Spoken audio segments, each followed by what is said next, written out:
Welcome back. You're watching Morning Live. Good to have you in our company on this New Year's Day. The education monitoring body, Umalusi Council, has given the 2014 matric examinations a stamp of approval. This is despite irregularities and incidents of cheating in KwaZulu-Natal and the Eastern Cape.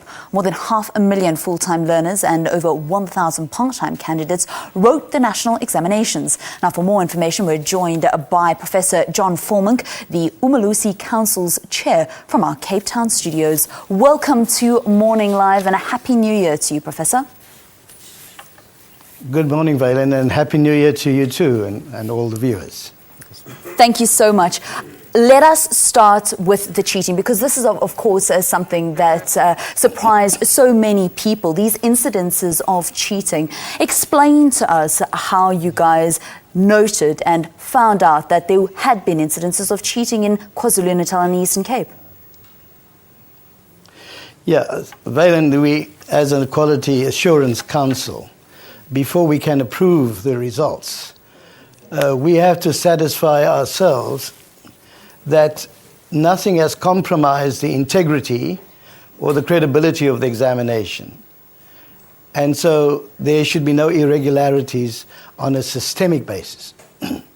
I can say that Umalusi has robust procedures to identify any irregularities, in particular cheating. Now, this is nothing new. The format, the type of cheating varies from year to year. A few years ago, particularly in certain provinces, there were leakages of papers. That problem seemed to have disappeared. So we do not have a single report of any leakage of any paper in the NSC examination. This year, what emerged was what we call group copying. And group copying happened in certain centers, particularly in KwaZulu-Natal and in the Eastern Cape. And one of the ways in which it gets identified is the markers can see a pattern in the answers. Of course, Umalusi's job, and I have to make this just clear, the responsibility to conduct the examination is always the responsibility of the assessment body. Umalusi audits that work, whether it's the IEB that released their results yesterday, or, in fact, the Department of Basic Education is another assessment body. There are, in fact, 5 assessment bodies.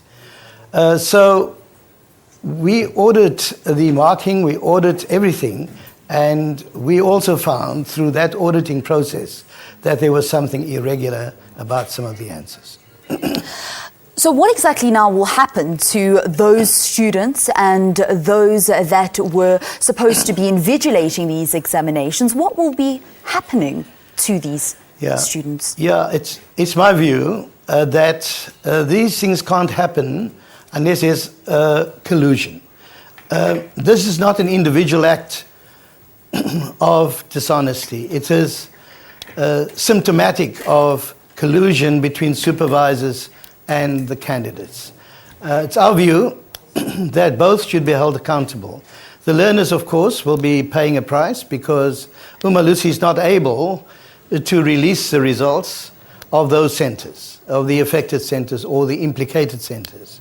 There are 58 in total so far, and we don't have any evidence of any other centers at this time.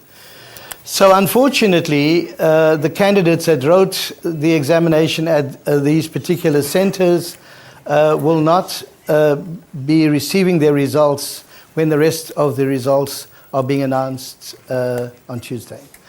That's most unfortunate. It's sad because it's a high-stakes examination, and therefore our view is whoever is responsible in assisting these candidates to perpetrate acts of dishonesty should be held accountable equally.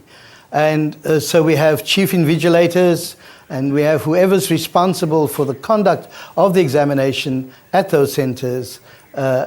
We would have to deal with the consequences of that, and if necessary, disciplinary action, or even at worst, criminal charges should be laid against those individuals. You've said that the results from those 58 centres that have brought back irregularities can't actually be released when so many people will be receiving their results. It has to undergo some investigations. How long are these investigations presumed to take? Yeah, well, we already have done the Department of Basic Education, at Umalusi's request, has done an investigative audit, and we have a preliminary report which identifies that 39 centres in KwaZulu-Natal and 19 centres in the Eastern Cape have been implicated. Now, we need to take this investigation further to find out who is actually guilty and who's not guilty, and how many subjects are involved.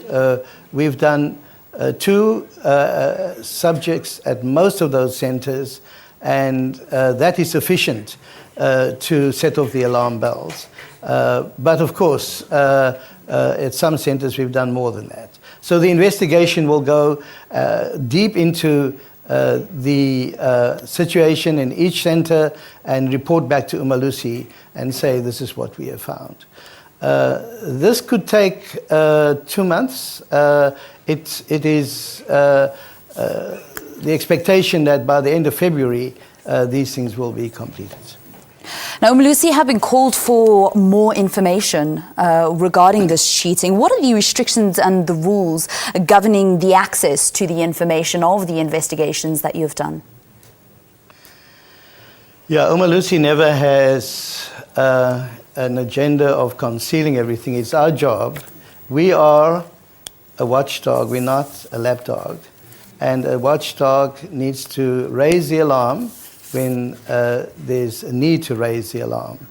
And Umalusi has raised the alarm in this case, and we've revealed everything we know about this. Finally, Professor, learners performed significantly worse in 2014 than in any previous year in mathematical literacy and physical science. What were the challenges? Yeah, I think most importantly, one has to keep in mind that 2014 was the first time that the grade 12s wrote a new curriculum called the CAPS curriculum, Curriculum and Assessment Policy Statement. This curriculum was introduced in 2012 to strengthen the what's known as the National Curriculum Statement. So in 2012 it was grade 10, 2013 it was grade 11, and of course 2014 it was grade 12. So some of those subjects, not mathematical literacy, but mathematics in particular, and physical science, had undergone major changes because of the CAPS curriculum. And we did expect the mathematics and physical science learners to struggle. We did not expect the mathematical literacy people to struggle to the extent that they have.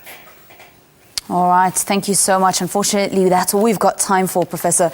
We'll have to say goodbye to you from our Sea Point studio. That's Professor John Volmink, who is Umalusi Council's chair, chatting to us from Cape Town about the examination results, which are due to be released countrywide on a Tuesday. That's how we conclude that incident.